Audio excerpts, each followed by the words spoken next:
हरे कृष्णा।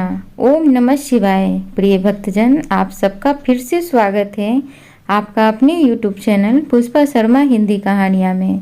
आज मैं आप सबको कार्तिक मास महात्म्य का 6वां अध्याय को श्रवण कराऊंगी। आप सबसे निवेदन है कि वीडियो के अंत तक बने रहें और पूरी कथा को जरूर श्रवण करें। सबसे पहले हम सब प्रथम पूजनीय गणपति महाराज की छोटी सी कथा को श्रवण करेंगे, क्योंकि कार्तिक माह में गणपति महाराज की कथा सुनने का भी महत्व है। तो चलिए कथा को श्रवण करते हैं। एक गांव में एक अंधी बुढ़िया रहती थी। वह अपने बेटे और बहू के साथ रहा करती थी। वे बहुत गरीब थे। वह अंधी बुढ़िया प्रतिदिन गणेश जी की पूजा किया करती थी। एक दिन गणेश जी उससे प्रसन्न होकर उनके सामने प्रकट हुए और बुढ़िया से बोले, बुढ़िया माई, तुम जो चाहो मांग लो। बुढ़िया ने कहा, मुझे मांगना नहीं आता, तो कैसे और क्यों मांगूं? तब गणेश जी बोले कि अपने बहू बेटे से पूछकर मांग लो। तब बुढ़िया ने अपने बेटे और बहू से पूछा तो बेटा बोला कि धन मांग ले और बहू ने कहा पोता मांग लो। बुढ़िया ने सोचा कि बेटा बहू तो अपने अपने मतलब की बातें कर रहे हैं, अतः उसने पड़ोसियों से पूछा तो पड़ोसी कहने लगे कि तेरी थोड़ी जिंदगी ही शेष बची है, तू धन और नाती क्यों मांगे? तू तो बस अपने नेत्र मांग ले, जिससे तेरी शेष जिंदगी भी सुख से व्यतीत हो जाए। उस बुढ़िया ने बेटे और बहू और पड़ोसियों की बातें सुनकर सोचा, क्यों न ऐसा कुछ मांगा जाए जिससे बेटा बहू और मेरा सबका भला हो। जब दूसरे दिन गणेश जी आए और बोले, बोल बुढ़िया माई, क्या मांगती है? मेरा वचन है, जो तू मांगेगी सो ही पाएगी। गणेश जी की बातें सुनकर बुढ़िया बोली, हे गणपति महाराज, यदि आप मुझ पर प्रसन्न हैं तो मुझे 9 करोड़ की माया दे, निरोगी काया दे, अमर सुहाग दे, आंखों में प्रकाश दे, नाती पोत्या दे, समस्त परिवार को सुख दे और अंत में मोक्ष दे। बुढ़िया की बात सुनकर गणेश जी बोले, बुढ़िया माँ, तूने तो मुझे ठग लिया, लेकिन तूने जो भी मांगा है वह सभी तुझे मिलेगा। यह कहकर गणेश जी अंतर्ध्यान हो गए। हे गणेश जी, हे गणपति महाराज, जिस तरह से बुढ़िया माई को सब कुछ दिया वैसे ही सबको देना और हमको भी देने की कृपा करो। बोलो गणपति महाराज की जय, मंगल मूर्ति की जय। प्रिय भक्तगण, अब हम सब कार्तिक मास महात्म्य का 6वां अध्याय को बड़े ही श्रद्धा भाव से श्रवण करेंगे। तो चलिए सुनते हैं। कार्तिक मास व्रत कथा के 6वें अध्याय में विष्णु भगवान ने जहाँ जहाँ अपने चरण रखे वहाँ पर ऋषि वेद यज्ञों के सहित समस्त देवता मेरी रक्षा कर रहे हैं। सप्तमी, अमावस्या, नवमी, त्रयोदशी, द्वितीया, दशमी तिथियों को आंवला तथा तिल से स्नान नहीं करना चाहिए। आइए यहाँ पर विस्तार से कथा को श्रवण करते हैं। नारद जी बोले, जब 2 घड़ी रात अवशेष रहे तब तिल, कुश, अक्षत, चंदन आदि लेकर शुद्ध होकर जलाशय पर जाएं।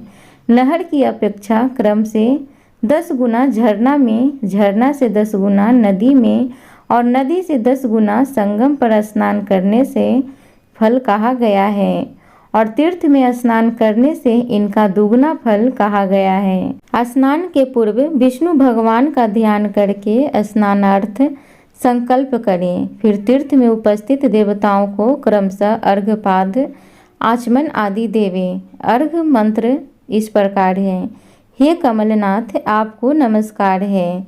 हे जलसाई भगवान, आपको नमस्कार है। हे हरिकेश, आपको नमस्कार है। मेरे दिए हुए अर्घ को आप ग्रहण करें। बैकुंठ, प्रयाग तथा बद्रिकारण्य में जहाँ कहीं विष्णु भगवान गए वहाँ विष्णु भगवान के 3 प्रकार से अपना पैर रखा था। एतेव जहाँ कहीं विष्णु भगवान ने अपना चरण रखा वहाँ पर ऋषि वेद यज्ञों के सहित समस्त देवता मेरी रक्षा कर रहे हैं। हे जनार्दन, हे दामोदर, हे देवेश, आपको प्रसन्न करने के लिए मैं विधिवत कार्तिक में प्रातः स्नान करूँगा। हे दामोदर, मैं आपका ध्यान और आपको प्रणाम करके इस जगह जल में स्नान करने के लिए जा रहा हूँ।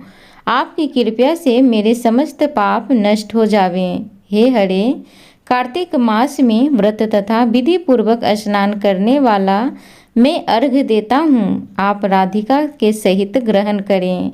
हे कृष्ण, हे प्रबल राक्षसों का नाश करने वाले भगवान, हे पापनाशक, इस कार्तिक मास में नित्य नैमित्त कर्मों के द्वारा दिए हुए मेरे इस अर्घ को आप स्वीकार करें। कार्तिक स्नान का व्रत करने वाला भागीरथी गंगा, विष्णु, शंकर तथा सूर्य का ध्यान करके जल में प्रवेश करें और नाभि प्रयत्न जल में खड़ा होकर विधि पूर्वक स्नान करें। यहाँ पर नाभि प्रयत्न का मतलब है नाभि तक जल में खड़ा होना है। गृहस्थ तेल और आंवले का चूर्ण लगाकर, विधवा स्त्री तथा यति तुलसी के मूल की मृत्तिका लगाकर स्नान करें। सप्तमी, अमावस्या, नवमी, त्रयोदशी, द्वितीया, दशमी तिथियों को आंवला तथा तिल से स्नान न करना चाहिए। प्रथम मल स्नान करके पुनः मंत्र स्नान करें।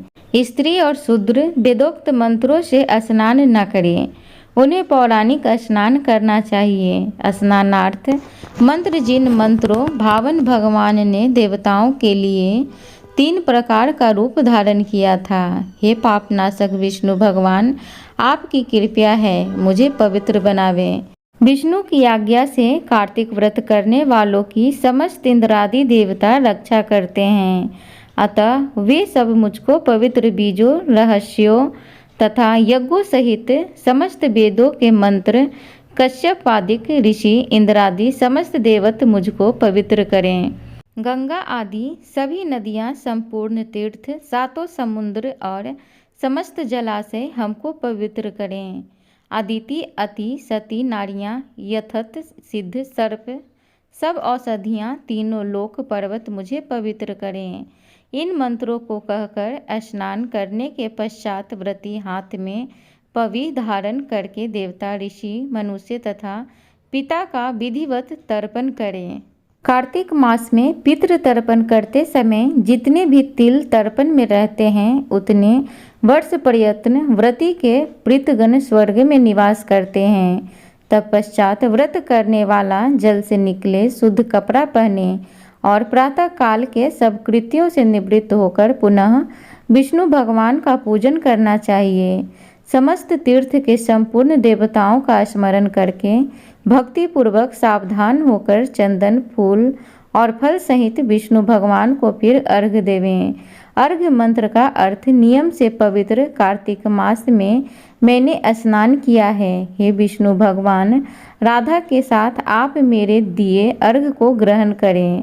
तब चंदन, फूल और तांबुल आदि से वेद के पारंगत ब्राह्मणों का श्रद्धापूर्वक पूजन करें और बारंबार साष्टांग प्रणाम करें। ब्राह्मणों के दाहिने पैर में तीर्थ रहते हैं, मुख में वेद और समस्त अंगों में देवतागण निवास करते हैं। ब्राह्मणों की पूजा करने से उन सभी की पूजा हो जाती है। इस भूतल में विष्णु भगवान गुप्त रूप से ब्राह्मण के स्वरूप में निवास करते हैं। अपने कल्याण की कामना रखने वाले लोग इनका न अपमान करें और न इनके साथ निरिक। फिर एकांत चित्त से विष्णु भगवान की या तुलसी भगवान का पूजन करके उनकी परिक्रमा, तब उन्हें प्रणाम करें। हे देवी, हे तुलसी, देवता ने ही प्राचीन काल से तुम्हारा निर्माण किया है और ऋषियों ने तुम्हारा पूजन किया है। विष्णु की प्यारी तुलसी, आपको प्रणाम है। आप मेरे सब पापों का नाश करें। इसके पश्चात स्थिर चित्त से विष्णु भगवान की पुराणों की और वेदों की कथा को सुनना चाहिए और भक्ति पूर्वक वेद ब्राह्मणों का पूजन करना चाहिए। इस प्रकार भक्ति पूर्वक जो लोग पूर्वोक्त विधान से कृत्य करता है, उसे विष्णु लोक प्राप्त होता है। समस्त रोगों तथा पापों को नष्ट करने वाला, मनुष्य को श्रेष्ठ बुद्धि देने वाला, पुत्र, धन आदि का साधन, मुक्तिदायक कार्तिक के व्रत के अतिरिक्त कोई उत्तम इस संसार में व्रत नहीं है। एक बार बोलो श्री हरि नारायण भगवान की जय।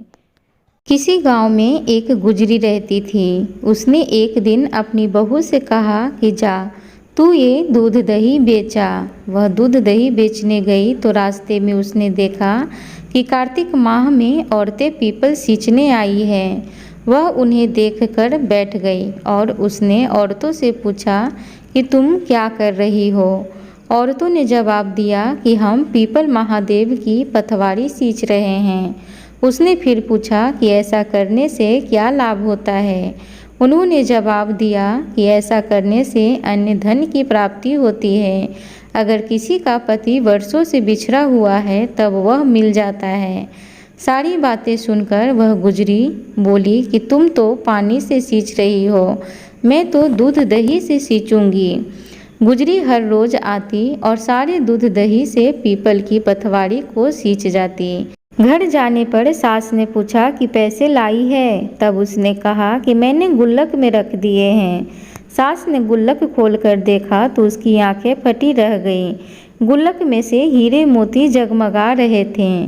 पत्ते धन में बदल गए, जिन्हें देख सास बोली कि इतना धन कहाँ से लाई है। बहू ने सारी बात सास को बता दी कि उसने तो दूध दही से पीपल की पथवारी सींच दी थी और पैसे मांगने पर पीपल ने पत्ते, डंडे और भाठे दे दिए थे और वह गुल्लक में रखने से हीरे मोती बन गए।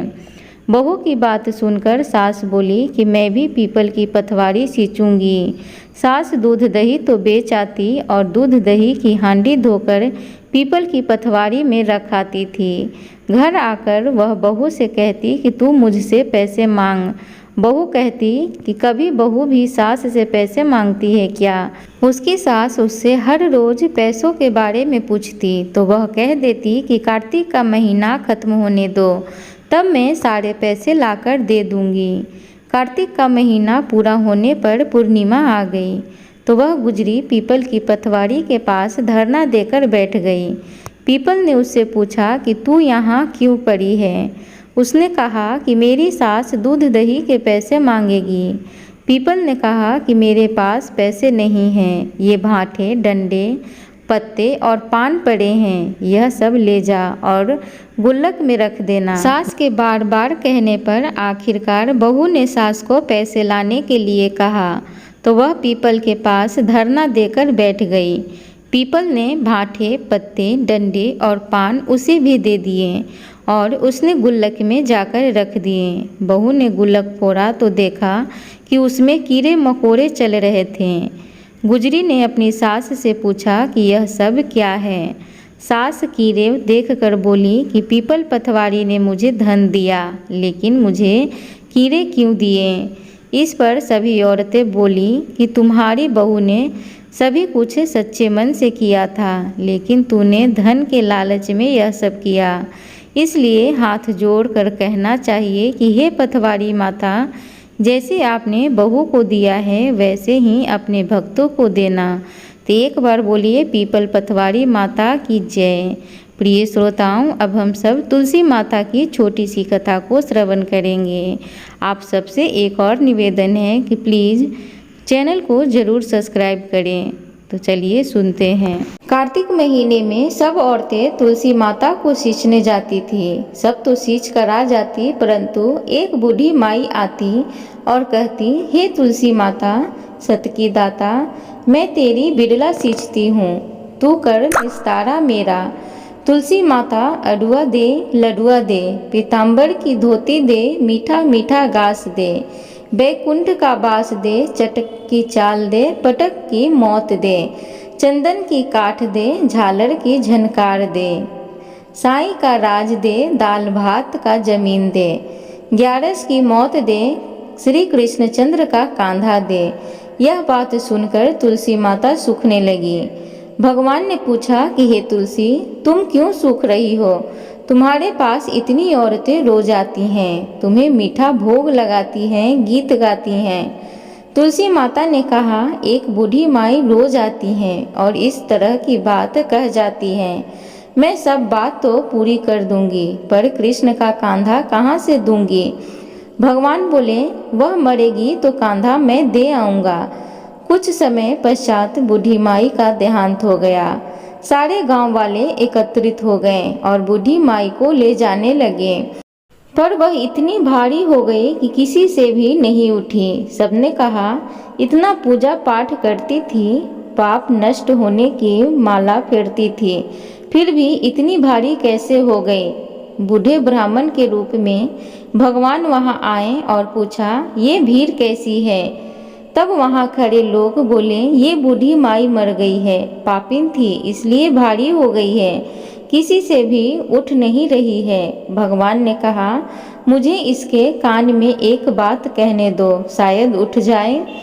भगवान ने बूढ़ी माई के पास जाकर कान में कहा, बूढ़ी माई, मन की निकाल ले, अडुआ ले, लडुआ ले, पीताम्बर की धोती ले, मीठा मीठा घास ले, बैकुंठ का बास ले, चटक की चाल ले, चंदन की काठ ले, झालर की झंकार ले, दाल भात का जमीन ले और कृष्ण का कांधा भी ले। इतना सुनना था कि बूढ़ी माई हल्की हो गई। भगवान अपने कंधे पर ले गए और बुढ़िया माई को मुक्ति मिल गई। हे तुलसी माता, जैसी मुक्ति बूढ़ी माई को करी वैसी हमारी भी करना, और जैसे उसको कांधा मिला वैसे सभी को देना।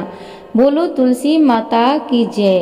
प्रिय भक्तगण, तो इस प्रकार तुलसी माता की कथा थी। उम्मीद करूंगी आज की ये कथा आप सबको अच्छी लगी हो, तो कृपया चैनल को लाइक शेयर सब्सक्राइब जरूर करें।